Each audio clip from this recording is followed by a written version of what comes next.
Bon, je vais prendre un petit peu de temps pour vous expliquer la différence entre une expédition puis une expédition sport. On en a deux, un à côté de l'autre ici. Il y a beaucoup de clients qui se demandent c'est quoi la différence entre les deux.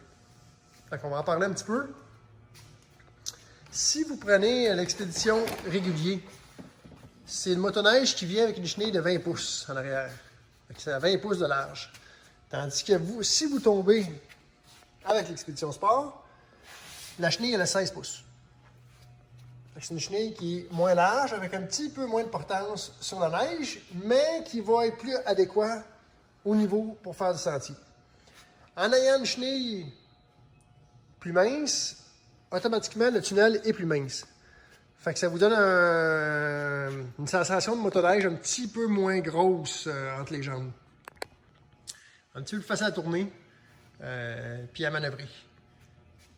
Les deux viennent avec les ponts escamotables en arrière, ce qui veut dire que quand vous reculez, l'arrière ici, il lève. Fait que ça vous permet d'embarquer sur la neige, non de renfoncer dans la neige.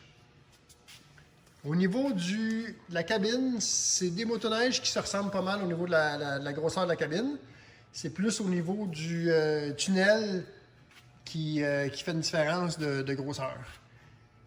Autre différence, sur l'expédition sport, on a un système d'entraînement là, qui est conventionnel de motoneige, si vous voulez. Puis, si on tombe sur l'expédition 20 pouces, on tombe avec une transmission avec un high et un low. C'est une machine qui est plus adaptée pour travailler, si vous voulez. L'expédition sport peut tirer un traîneau, il n'y a pas de problème, mais si vous tirez des charges plus grandes, l'expédition 20 pouces va mieux se débrouiller pour ce genre de travail. Par contre, si vous faites plus de sentiers, la chenille de 16 pouces, c'est plus adéquat dans le sentier que la chenille de 20 pouces. La chenille de 20 pouces, elle peut y aller, mais ça reste une chenille assez large. Fait que c'est pas une chenille qui est idéale pour le sentier. Fait qu'en gros, c'est ça vraiment les différences. Fait que ça reste deux machines assez semblables aussi, avec des machines qui sont très très bonnes hors piste, les deux.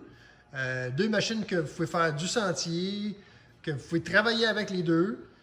Si vous avez d'affaires à travailler plus fort, puis faire plus de travail de tirer de charge, puis de vous en servir plus utilitaire, vous êtes mieux d'aller vers l'expédition 20 pouces.